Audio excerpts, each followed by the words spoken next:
Sharma, Jackson Durai എന്നീ ചിത്രങ്ങളെ തുടർന്ന് ധരണീധരൻ സംവിധാനം ചെയ്യുന്ന പടമാണ് രാജ രംഗുസ്കി. ഇതിൽ മെട്രോ ഫെയിം സിരീഷ് ചാന്ദിനിയുടെ ജോഡിയായി അഭിനയിക്കുന്നു. ഒരു ക്രൈം കഥയാണ് ചിത്രം പറയുന്നത്. ഈ പടത്തിൽ ഒരു ലിപ് ലോക്ക് ചുംബന രംഗം ചിത്രീകരിക്കാൻ സംവിധായകൻ തീരുമാനിച്ചു.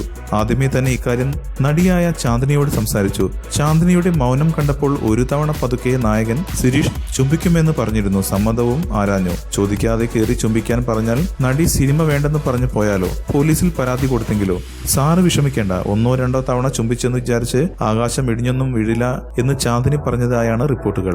പിന്നീട് ഷൂട്ടിംഗ് സ്പോട്ടിൽ നായകനായ സിരീഷിനോട് സംവിധായകൻ കാര്യങ്ങൾ വിശദീകരിച്ചു. ചുംബിക്കുമ്പോൾ മുഖത്ത് യാതൊരുവിധ ടെൻഷനും പാടില്ല, സംഗതി ഒറ്റ ടേക്കിൽ എടുക്കുകയും വേണം, സംവിധായകൻ പറഞ്ഞു. ഇങ്ങനെ 10 എണ്ണം കഴിഞ്ഞു. 19ാമത്തെ തവണ ചുംബിച്ചപ്പോൾ സംവിധായകൻ ഓക്കെ പറഞ്ഞു. ചാന്ദിനിയുടെ ചുണ്ടുകൾ വല്ലാതെ ചുവന്നു തുടുത്തിരുന്നു. അവർ വല്ലാതെ വികാരവിവശയായി. ഇങ്ങനെ സംഭവിക്കുമെന്ന് ഒട്ടും പ്രതീക്ഷിച്ചില്ല. ഇതേക്കുറിച്ച് സംവിധായകൻ പറയുന്നത് ഇങ്ങനെയാണ്: ഈ പടം 50% പൂർത്തിയാക്കി കഴിഞ്ഞിരിക്കുന്നു. പ്രണയരംഗങ്ങളിൽ അഭിനയിക്കുമ്പോൾ സിരീഷ് ടെൻഷനായി പോകുന്നു. 18 തവണയായിട്ടും ഞാൻ ഉദ്ദേശിച്ച ഫലം കണ്ടെത്താൻ കഴിഞ്ഞില്ല. എങ്ങനെയെങ്കിലും കാട്ടിക്കൂട്ടാൻ ഞാൻ തയ്യാറല്ലായിരുന്നു. 19ാം തവണ കാര്യങ്ങൾ നടന്നു കിട്ടി.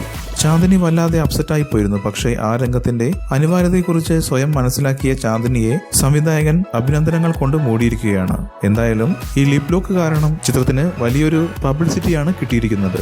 കൂടുതൽ സിനിമാ വാർത്തകൾക്കും വിശേഷങ്ങൾക്കും ഇപ്പോൾ തന്നെ സബ്സ്ക്രൈബ് ചെയ്യൂ മലയാളം ക്രിയേഷൻസ്.